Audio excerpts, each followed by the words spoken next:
Hello everybody, my name is Veblen and Rothbard. I'm commonly known as the father of anarcho-capitalism, which is a very anti-government economic theory. I was born on March 2nd, 1926, and I died of a heart attack on January 7th, 1995. As a child, I was a very gifted student and did very well in my classes. I went on to attend Columbia University, majoring in mathematics and economics. I initially became interested in laissez-faire economics when I met the legendary Ludwig von Mises. His work, Human Action, greatly influenced me, and I would go on to write great works such as Conceived in Liberty, Man, Economy, State, Power and Market, The Ethics of Liberty, The Mystery of Banking, and What Has Government Done with Our Money. I also co-founded the Mises Institute in 1982, and sadly, I died without winning a Nobel Prize. My name is Thurston Veblen. I was born in July 30th, 1857 in Cato, Wisconsin, and I died on August 3rd, 1929 in Menlo Park, California at the age of 72. My parents are immigrants from Norway. Their names were Thomas and Carrie Veblen. I'm the sixth out of 12 children, and I'm really known for being an American sociologist and mainly an economist. But mostly I am known for the theory of leisure class, the theory of business enterprise, and conspicuous consumption.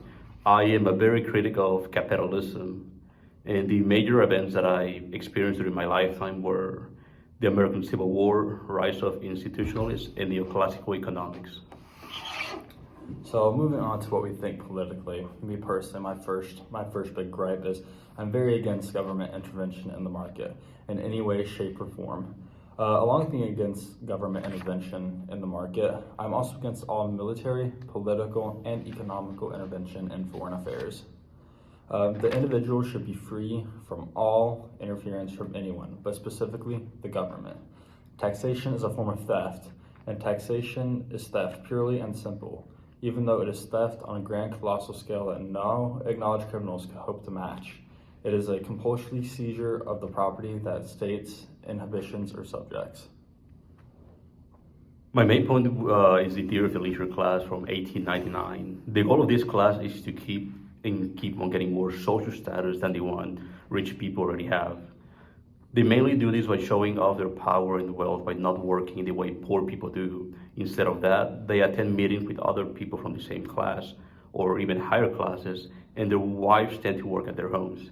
This means that instead of working factory jobs, men would do office jobs or something that the poor usually would not do. And the woman would simply do house chores like washing clothes and making sure the house stays clean.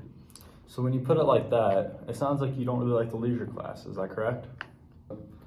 You can believe whatever you want to. I'm not trying to take credit away from those people nor give them credit. Many of them work hard to get where they are at right now, while others did not. All my theory does is explain how people in higher class levels behave and how it affects the economy. Nothing less, nothing more. I am not alive in 2024, so fortunately for me, I cannot give more information about it. Very interesting. With both our first main points out of the way, tying back to how much I hate the government, the central bank should be abolished. Straight and simple. Fractional reserve banking is a form of fraud. As long as there's a central bank, there will always be inflation. So if we rid the economy of a central bank, inflation will simply remain low. And the government is the sole entity that can create and destroy money, which I think is too much power for one entity to hold. So what kind of banking system would you be in favor, Murray?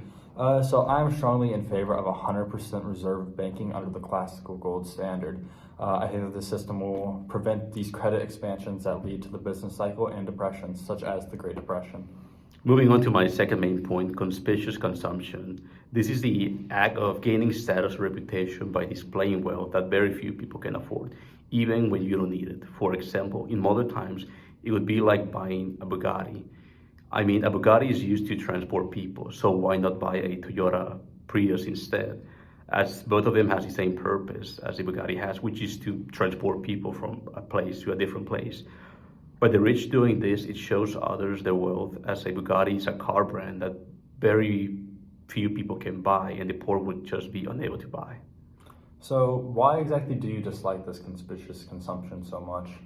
Convenience consumption is inherently wasteful because of the large real cost of producing Veblen goods. If lower cost means of signaling social status could be employed, then the resources consumed by the production of Veblen goods could instead be used to produce more urgently needed goods and services.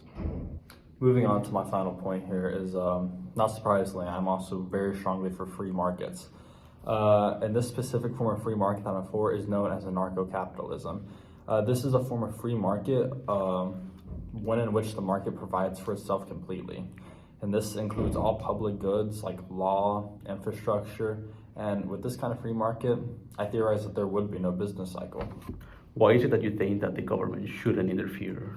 So I believe that the government itself cannot fix issues in the free market despite what they say, because government is simply imperfect, with imperfect people who hold limited knowledge and are also driven by self-interest. And they too have way too much power to affect the economy. Moving on to my third main point, it's why I criticize capitalism. The problem with capitalism is that it brings the worst out of people. Think about it, capitalism is selfish in a way. People only think about themselves and how they can make more for themselves and not think about others, especially the poor. What's even worse, many times they are willing to cause harm to others just to have a little bit more. For example, when a business is not doing good, they are willing to do massive layoffs to get back on track, leaving many poor people in bad situations. So if you don't believe in capitalism, what sort of economic theory do you believe in? I am interested in the relationship between economy, society, and culture. Individuals make economic decisions simply to display their wealth and place in society. I simply believe in an economic system where people make economic decisions that are more purposeful to society. All that capitalism brings is selfish people who are willing to harm others for their own benefit. That'll be all for the discussion today. Thank you for listening to our economic theories and what we believe in. Veblen, is there anything you'd like to add? No. All right.